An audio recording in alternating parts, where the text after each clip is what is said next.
અમદાવાદમાં રીલ્સના રવાડે ચડેલા યુવકે પોપટ ચોર્યા. વેજલપુરમાં 11 વિદેશી પોપટ ચોરીના કેસનો ભેદ ઉકેલાયો. ગ્રામ્ય લોકલ ક્રાઇમ બ્રાન્ચે આરોપીને પકડી પાડ્યો. બિહારના વિશાલ રાય નામના આરોપીની પોલીસે ધરપકડ કરી છે. સોશિયલ મીડિયામાં વિડીયો જોઈને પોપટની ચોરી કરતો હતો આરોપી.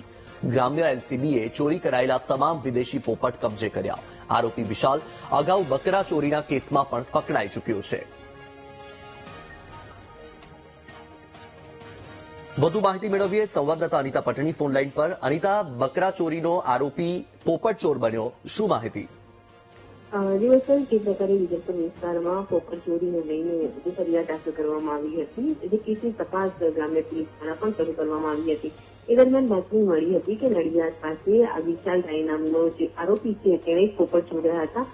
જેના આધારે ગ્રામ્ય પોલીસે વિશાલ રાયની ધરપકડ કરી છે. તેની પાસેથી 11 જેટલા વિદેશી પોપટ ચોરી થયા હતા તે પણ કબજે કરવામાં આવ્યા હતા. તપાસમાં સામે આવ્યું કે આરોપી પોતે રીલ્સ જોતો હતો. એ દરમિયાન આજે વેજલપુરના જે યુવકે પોતાના ઇન્સ્ટાગ્રામમાં જે પોપટને લઈને રીલ્સ મૂકી હતી તે જોઈને આરોપીએ પોપટ ચોરી કરવાનું નક્કી કર્યું હતું અને ત્યારબાદ ગાડી લઈને વેજલપુર વિસ્તારમાં આવ્યો હતો અને જે દુકાન છે તેનો કાચ તોડીને અંદર પ્રવેશ કરીને આ વિદેશી પોપટ છે તે ચોરી કરીને લઈ ગયો હતો.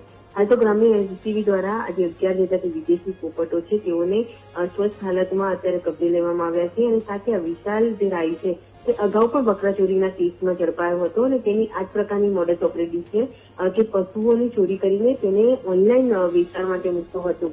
હાલ તો સમગ્ર મામલે પોલીસે જે ગુનો દાખલ કર્યો હતો તે આરોપીની ધરપકડ કરીને વેજલપુર પોલીસને સોંપવાની કાર્યવાહી હાથ ધરી છે. બિલકુલ અનિતા, માહિતી બદલ આભાર.